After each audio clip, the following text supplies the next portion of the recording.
There are things you only understand after, not during, not even right after you leave, but later, when the noise finally quiets and you sit with yourself long enough to look back clearly. These are those things. I wish I had known that love is not supposed to feel like a test you keep failing. Real love doesn't make you feel like you're always one wrong word away from losing everything. It doesn't keep you walking on eggshells, choosing your sentences carefully, reading the room before you speak. If you spend more energy managing someone's reactions than actually connecting with them, that's not love. That's survival. I wish I had known what it looks like when someone takes your voice before you even notice it's gone. It doesn't happen in one moment. It happens in 100 small ones.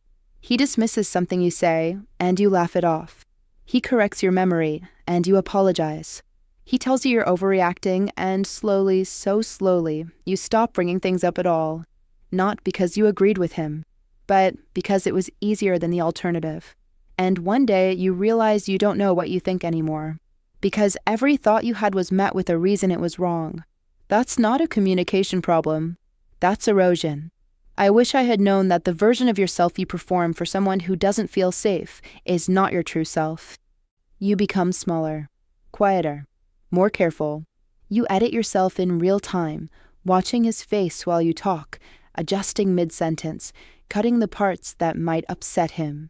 And after years of that, you forget what the unedited version of you even sounds like.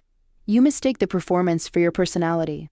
You think you became anxious or needy or difficult. But you didn't. You adapted to someone who made it necessary. I wish I had known that intermittent kindness is more confusing than consistent cruelty. When someone is always cold, you know where you stand. But when someone is warm and then distant, loving and then dismissive, generous and then cruel, your nervous system never rests. You spend all your energy trying to get back to the good version of them. You work harder. You become more understanding, more patient, more willing to excuse, because the good days feel like proof that the bad days are the exception. They're not. The good days are the hook. And you kept reaching for it. I wish I had known that apologizing for things that weren't your fault has a cost. Every time you said sorry when you didn't mean it, sorry for being upset, sorry for noticing, sorry for needing, you sent yourself a message. You told yourself your feelings were the problem. Your presence was the problem. And after enough repetitions, you believed it. You stopped trusting your own reactions. You started wondering if you were simply too much, too sensitive, too broken to be loved without conditions. You weren't too much. You were just with someone who couldn't hold you.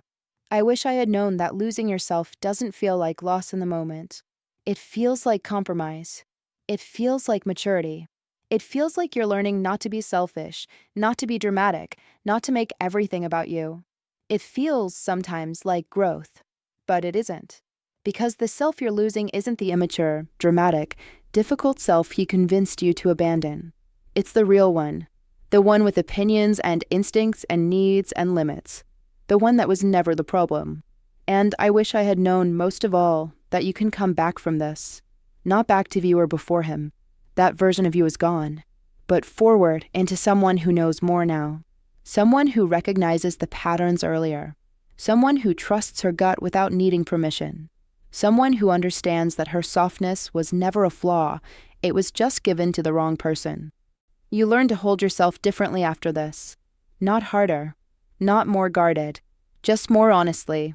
You learn that the things he called your weaknesses were the truest things about you. And you stop apologizing for them. If any of this felt familiar, you're not alone and you're not broken. Subscribe and keep finding your way back to yourself.